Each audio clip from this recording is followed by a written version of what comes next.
Welcome to Kit Catastrophe. My name is Kit, and today we'll be taking a look at Transformers Generation 1 Autobot minicar, BRAWN. This figure came out in 1984 as part of the Autobot minicar assortment, and is a repaint of the MC04 minicar Robo 05 Jeep from the Microchange toy line. BRAWN transforms into a tiny little green Suzuki Jimmy SJ20, albeit in the inaccurate cartoonified proportions that were rife with the Microchange minicars. Though I have to say, BRAWN handles it considerably better than Bumblebee did.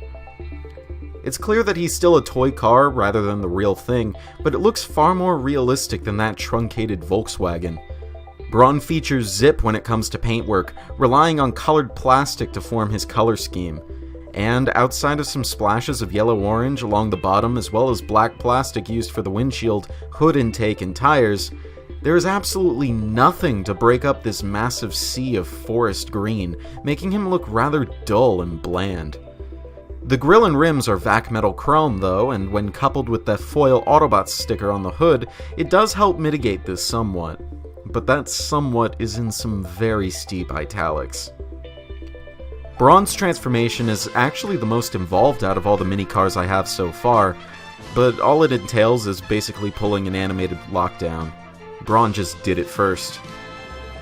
Looking at his robot mode, it's kind of hard to see why he's called BRAWN. He's so spindly. His legs are like beanstalks and his arms are flat. His body is stocky, sure, but I can't believe for a second that this is supposed to be a rough and tumble bruiser who can lift objects 500 times his mass. With these tiny clamp hands, he doesn't look fit enough to lift a pencil. Besides that, the torso looks alright. I actually really like the head sculpt. It looks tougher than that Glan's bowl cut that BRAWN was stuck with in the show. This is more beep boop, I am ready to pound some Decepticons. Believe it or not, BRAWN actually features more points of articulation than Bumblebee. Sort of. The arms can do a full 360-degree rotation so long as they don't bang into his hips, and the door wings can twiddle back and forth. Lastly, his legs are free to move forward, meaning that if you balance him just right, you could probably make BRAWN look like he's running. Except on mine, the joints are too loose.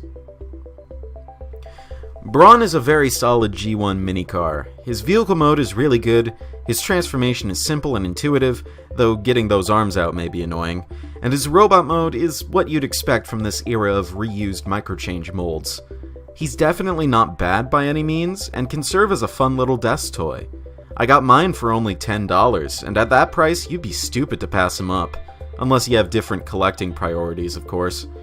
This has been Kit Catastrophe. It's time to transform and roll out.